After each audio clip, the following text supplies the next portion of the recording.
धन्यवाद साथियों, S academy channel पर आज हम पढ़ेंगे हिंदी के व्याकरण पर। टॉपिक पढ़ाएंगे आपको प्रदीप जी सर, जो किस प्रकार से आपको टॉपिक पढ़ाएंगे वो आपको प्रदीप सर से मिलाते हैं।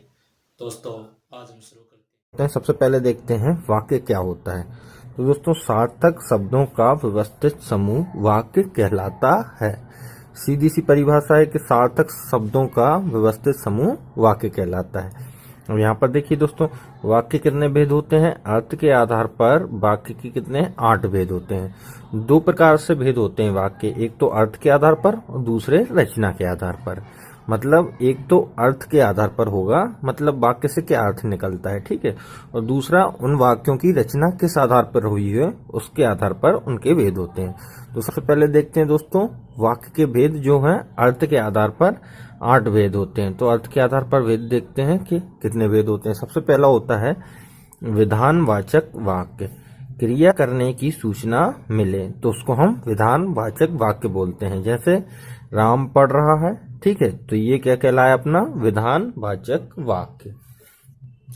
आपको समझ में आया दोस्तों, विधानवाचक वाक्य क्या कहलाते हैं। जिसमें क्रिया करने या होने का संकेत मिले वो विधानवाचक वाक्य कहलाते हैं। उदाहरण यहाँ पर आपने देखा राम पढ़ रहा है, इसमें मतलब कोई क्रिया हो रही है, तो ये वाक्य कहलाएगा अपना विधानवाचक वाक्य। दूसरा देखते हैं निषेधवाचक वाक्य।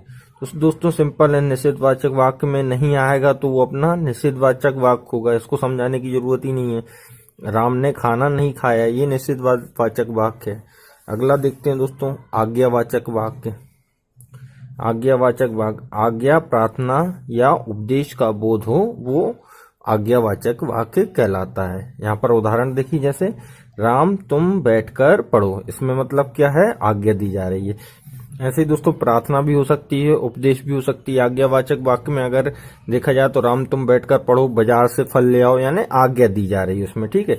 इसी प्रकार से प्रार्थना भी हो सकती है और उपदेश भी हो सकते हैं इस वाक्यों में, ठीक है।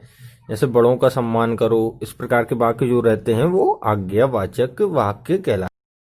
अगला देखते हैं दोस्तों प्रश्नवाचक वाक्य।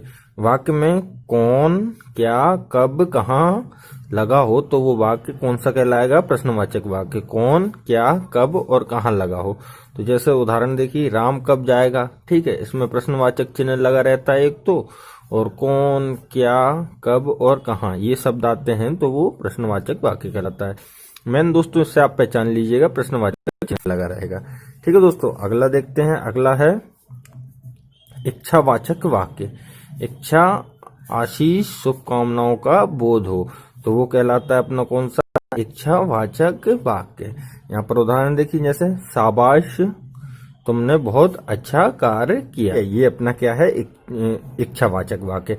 इसी प्रकार से दोस्तों क्या होगा, भगवान तुम्हारा कल्याण हो, आज मैं केवल फल खाऊंगी, भगवान तुम्हें लंबी उम्र दे। यानी जो इच्छा, आशीष और शुभकामनाएं जिन वाक्यों में आएंगी वो अपने कहलाएंगे इच्छावाचक वाक्य, ठीक है दोस्तों। अगला देखते हैं संदेहवाचक, ठीक है। संदेहवाचक वाक्य में क्या होता है, वाक्य में संदेह या संभावना व्यक्त हो। दोस्तों सिंपल है, संदेह या संभावना व्यक्त होती है तो वो संदेहवाचक वाक्य हो जाता है, ठीक है।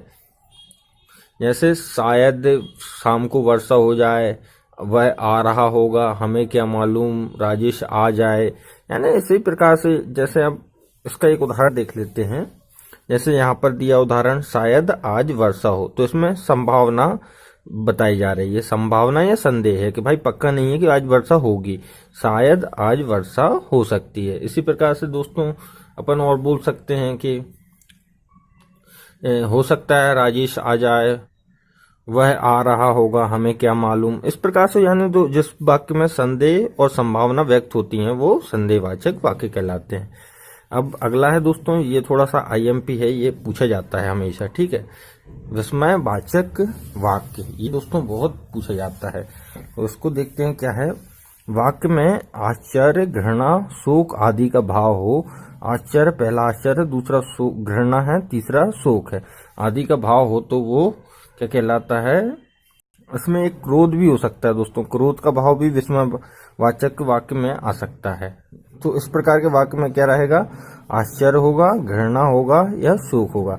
आदि का भाव आ सकता है तो वो विस्मयवाचक वाक्य होगा। उदाहरण देखिए यहाँ पर वाह कितना सुंदर दृश्य है, मतलब क्या है दोस्तों इसका कि उस वाह, ये वाह लगा है ना, मतलब ये आश्चर्य हो रहा है। ठीक है दोस्तों, इसी प्रकार से दोस्तों अपन क्या बोल सकते हैं, जैसे हाय उसके माता पिता दोनों चल बसे, तो हाय लगा तो वो क्या हो गया, शोक का सूचक हो गया। ठीक है दोस्तों, इसी प्रकार से घृणा का सूचक भी हो सकता है। इसी प्रकार से दोस्तों इन वाक्यों में आश्चर्य, घृणा और शोक आदि का भाव हो तो वो विस्मयवाचक वाक्य कहलाते हैं।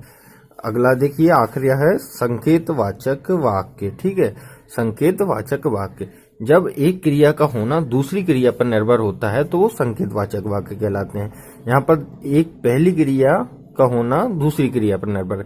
जैसे यहाँ पर दिया है, यदि तुम परिश्रम करोगे तो अवश्य सफल होगे। ठीक है दोस्तों, जिन वाक्यों में एक क्रिया का होना दूसरी क्रिया पर निर्भर करता है उन्हें संकेतवाचक वाक्य कहते हैं।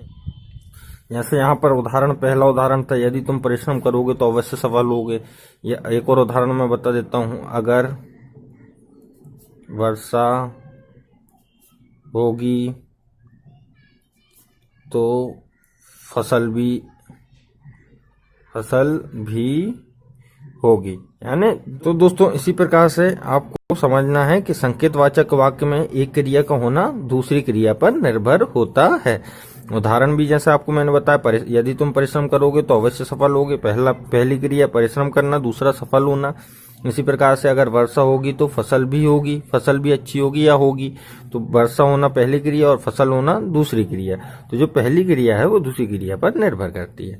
अगला देखते हैं दोस्तों, रचना के आधार पर वाक्यों के कितने भेद होते हैं। ये तो अपन ने अर्थ के आधार पर देख लिए, अब रचना के आधार पर देखते हैं। तो दोस्तों रचना के आधार पर 3 भेद होते हैं वाक्यों के। ठीक है दोस्तों, पहला होता है सरल वाक्य, दूसरा होता है संयुक्त वाक्य और तीसरा होता है मिश्रित वाक्य। ठीक है दोस्तों, अब इनको अपन ट्रिक से देख लेंगे कि भाई ट्रिक से। सरल वाक्य में एक ही क्रिया होती है दोस्तों, जिस वाक्य में एक ही क्रिया होगी आप उसको समझ जाइएगा वो आपका सरल वाक्य है। सरल वाक्य में एक ही क्रिया होती है, जैसे राकेश पढ़ता है, एक ही क्रिया है पढ़ना। ठीक है, तो ये कौन सा सरल वाक्य कहलाएगा। ठीक है, अगला देखते हैं दोस्तों संयुक्त वाक्य। संयुक्त वाक्य होता है, संयुक्त वाक्य 2 सरल वाक्यों से मिलकर बनता है तथा ये वाक्य और, एवं, या, अतः, फिर, भी, तो, नहीं तो, किंतु और पर से जुड़े होते हैं। तो दोस्तों क्या रहता है, संयुक्त वाक्य जो होता है 2 सरल वाक्यों से मिलकर बना होता है तथा ये वाक्य कुछ शब्दों जैसे और, एवं, या, अतः, फिर, भी, तो, नहीं तो, किंतु पर से जुड़े होते हैं। इनमें दोस्तों मुख्यतः जो शब्द आते हैं वो आता है और, जो आप याद रख लीजिएगा, और, तथा, एवं, पर और अतः, ये शब्द जो है मुख्यतः आते हैं, और, तथा, एवं, पर, अतः। ये तो चलिए दोस्तों हम इसको उदाहरण देखते हैं। यहाँ पर देखिए, वह सुबह गया और शाम को लौट आया। 2 सरल वाक्य हैं, सुबह गया और शाम को लौट आया, किससे जोड़ रहे हैं, और शब्द से। ठीक है, और शब्द से जोड़ रहे हैं, वह सुबह गया और शाम को लौट आया। तो आई होप दोस्तों आपको समझ में आ गया होगा संयुक्त वाक्य। अगला देखते हैं दोस्तों मिश्रित वाक्य। मिश्रित वाक्य क्या होता है दोस्तों, ये बहुत IMP है, हमेशा पूछा जाता है ये कंपटीशन एग्जाम में। मिश्रित वाक्य देखते हैं। मिश्रित वाक्य में एक मुख्य तथा गौण उपवाक्य होता है तथा ये वाक्य की, जो, वह, कितना, उतना, जैसा, वैसा, जब, तब, जहां, वहां, जिधर, यदि से जुड़े होते हैं।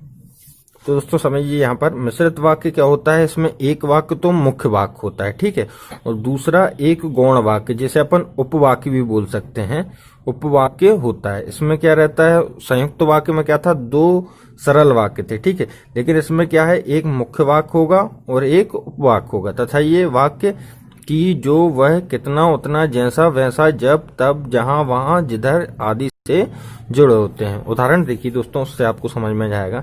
मैं जानता हूं कि तुम्हारे काम अच्छे हैं। तो यहाँ पर दोस्तों पहला वाक्य क्या हो गया, मैं जानता हूं कि, ठीक है, ये उपवाक्य हो गया अपना उपवाक्य, और ये अपना मुख्य वाक्य होगा कि तुम्हारे काम अच्छे हैं, ये मुख्य वाक्य हो गया। ठीक है दोस्तों, इसमें भी जो होता है दो क्रियाएं होती हैं। ठीक है, इस वाक्य में भी दो क्रिया होंगी। अब एक और उदाहरण देख लीजिए, आपको उससे पूरा क्लियर हो जाएगा। जैसे एक और उदाहरण मैं आपको बताता हूं यहाँ पर, ज्यों ही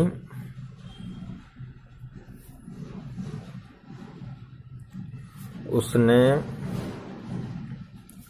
दवा पी वह सो गया।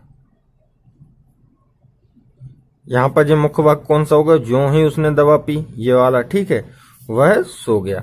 यहाँ पर भी देखिए ये जो आया था कि नहीं। ठीक है, तो ये क्या रहता है दोस्तों, ये शब्द जो आते हैं ये इसमें एक मुख्य वाक्य रहेगा, एक उपवाक्य, उससे यानी संबंधित एक उपवाक्य रहेगा। ठीक है, यहाँ पर भी जैसे मैं जानता हूं कि तुम्हारे काम अच्छे हैं। ठीक है, तो यहाँ पर भी मैं जानता हूं किससे संबंधित है, इससे संबंधित है, मुख्य वाक्य से। ये भी जो ही उसने दवा पी वह सो गया। ठीक है, इसमें दोस्तों एक मुख्य उद्देश्य वाक्य रहेगा और एक से उससे जुड़ा हुआ एक उपवाक्य रहेगा। ठीक है दोस्तों, तो लाइक करना, सब्सक्राइब करना और दोस्तों को भी शेयर करना।